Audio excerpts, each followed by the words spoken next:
Anak-anak, siapa yang dapat menyebutkan 3 keputusan dari Kongres Pemuda kedua pada tanggal 28 Oktober 1928? Saya, Pak. Kami putra dan putri Indonesia mengaku bertumpah darah yang satu tanah air Indonesia. Kami putra dan putri Indonesia mengaku berbangsa yang satu bangsa Indonesia. Kami putra dan putri Indonesia menjunjung bahasa persatuan bahasa Indonesia. Tepat sekali, Abdul. Anak-anak, kalian harus mengetahui bahwa Sumpah Pemuda memiliki arti yang penting bagi tercapainya kemerdekaan Indonesia. Karena melalui tekad dan semangat untuk bertanah air, berbangsa, dan berbahasa yang satu itulah tumbuh rasa nasionalisme atau kebangsaan dalam diri masyarakat Indonesia. Pada pelajaran kali ini, Bapak akan membahas apa yang melatar belakangi tumbuhnya nasionalisme di Indonesia. Kita telah mengetahui bahwa perlawanan rakyat di berbagai wilayah Indonesia hampir semuanya berhasil dipatahkan oleh pemerintah Hindia Belanda. Salah satu penyebabnya adalah perlawanan yang dilakukan masih bersifat kedaerahan atau hanya dilakukan untuk membela daerahnya masing-masing. Oleh karena itu, pada abad ke-20, perlawanan rakyat di berbagai daerah mulai berubah menjadi perjuangan yang bersifat nasional. Pada saat itu, masyarakat di berbagai daerah telah menemukan identitas kebangsaan Indonesia sebagai pengikat perjuangan bersama. Tepatnya, setelah para pemuda Indonesia mengikrarkan diri sebagai satu bangsa, yaitu bangsa Indonesia, dalam Sumpah Pemuda yang berlangsung pada tanggal 28 Oktober 1928. Kesadaran masyarakat dalam suatu bangsa untuk mencapai, mempertahankan, dan mengabadikan identitas serta kekuatan bangsa ini disebut juga sebagai semangat nasionalisme.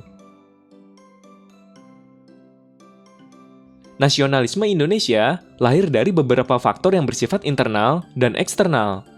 Faktor internal adalah faktor yang terjadi dari dalam negeri, sedangkan faktor eksternal adalah faktor yang terjadi dari luar negeri. Faktor-faktor nasionalisme secara internal yaitu sebagai berikut. Pertama, perluasan pendidikan. Perluasan pendidikan terjadi setelah pemerintah Hindia Belanda menerapkan kebijakan politik etis, yaitu kebijakan balas budi kepada masyarakat Indonesia yang wilayahnya telah dieksploitasi atau dimanfaatkan untuk kepentingan pemerintah Hindia Belanda. Tujuannya untuk memperbaiki kondisi masyarakat Indonesia melalui 3 pokok kebijakan, yaitu irigasi atau pengairan, edukasi atau pendidikan, dan emigrasi atau transmigrasi. Akan tetapi, pada praktiknya, kebijakan politik etis tetap lebih menguntungkan bangsa Belanda. Misalnya, pembangunan irigasi lebih banyak digunakan untuk perkebunan Belanda. Transmigrasi dengan mengirim penduduk Jawa keluar Pulau Jawa juga hanya dijadikan sebagai buruh perkebunan dengan upah yang murah. Pendidikan yang diberikan kepada rakyat Indonesia juga hanya sampai tingkat rendah. Sementara itu, pendidikan tingkat tinggi hanya diberikan kepada orang Belanda dan para pejabat atau bangsawan.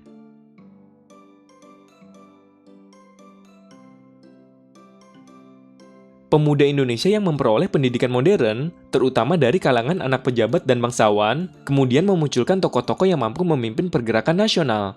Misalnya, Insinyur Soekarno yang menamatkan pendidikan di Institut Teknologi Bandung, serta Dr. Andes Muhammad Hatta menamatkan pendidikan di Economische Hogeschool, Belanda.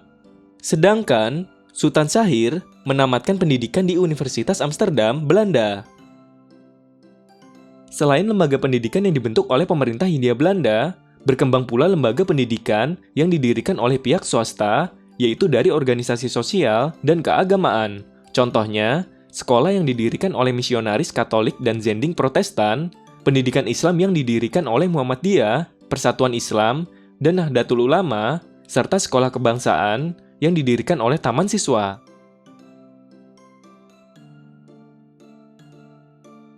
Melalui pendidikan, kehidupan masyarakat mulai berubah. Dari yang awalnya hanya bertani, dapat meningkat menjadi pegawai. Pendidikan yang diperoleh pemuda Indonesia juga menyebabkan terjadinya transformasi ide dan pemikiran yang mendorong timbulnya semangat pembaruan masyarakat, seperti keinginan hidup secara merdeka dan bebas dari penjajahan. Semangat pembaruan inilah yang mendorong lahirnya semangat nasionalisme di Indonesia. Kedua, kegagalan perjuangan di berbagai daerah. Pola perlawanan yang sifatnya kedaerahan, seperti Perang Aceh oleh rakyat Aceh, Perang Maluku oleh rakyat Maluku, Perang Diponegoro oleh rakyat Jawa, dan Perang Jagaraga oleh rakyat Bali merupakan salah satu kelemahan perjuangan bangsa Indonesia dalam menghadapi penjajah.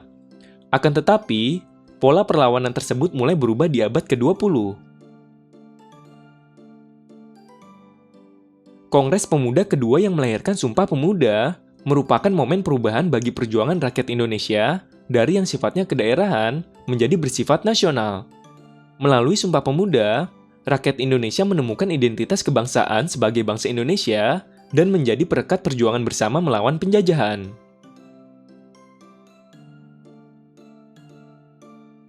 Ketiga, perasaan senasib sepenanggungan. Pada awal abad ke-20, kolonialisme Belanda berhasil menyatukan wilayah-wilayah Indonesia menjadi satu kesatuan politik, hukum, dan pemerintahan. Perluasan kekuasaan pemerintah Hindia Belanda juga telah memengaruhi perubahan politik, ekonomi, dan sosial bangsa Indonesia.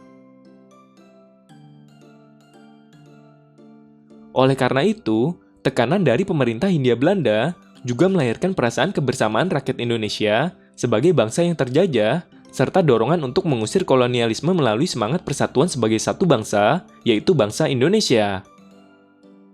Keempat, berkembangnya organisasi etnik, kedaerahan, dan keagamaan.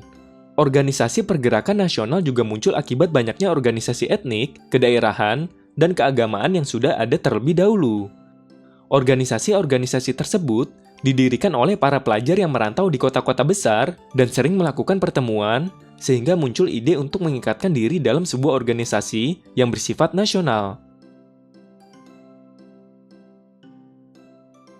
Contoh organisasi berlatar belakang etnik adalah Serikat Pasundan yang berdiri pada tahun 1913 dan Perkumpulan Kaum Betawi yang berdiri pada tahun 1927.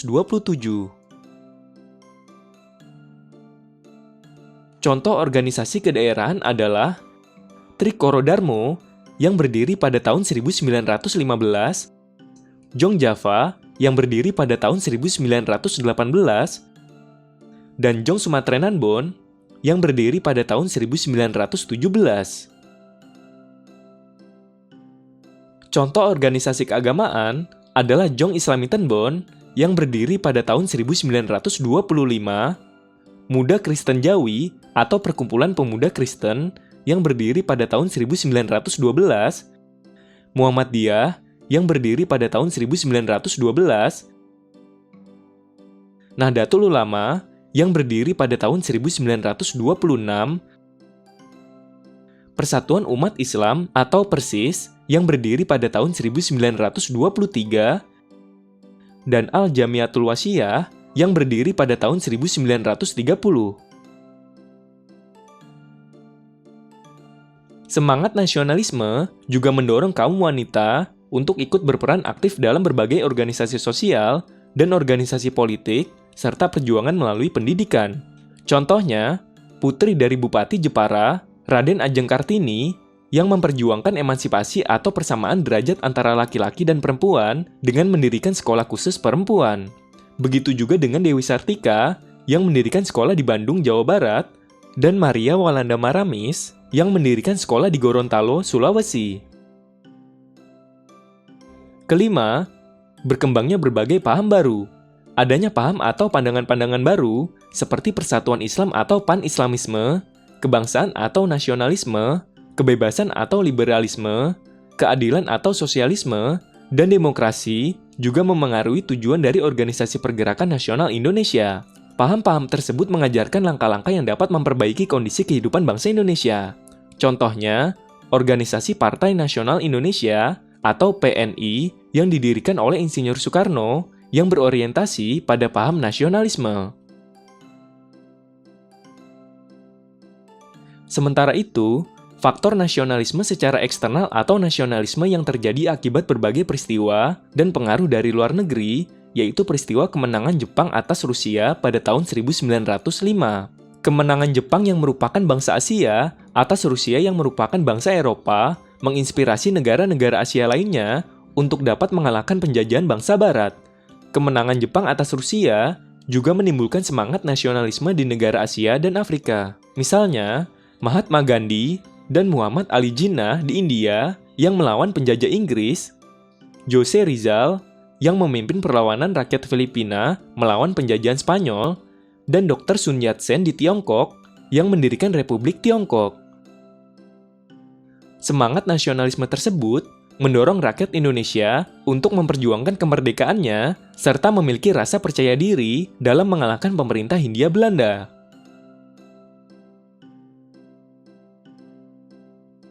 Nah, itulah latar belakang munculnya nasionalisme dalam diri bangsa Indonesia.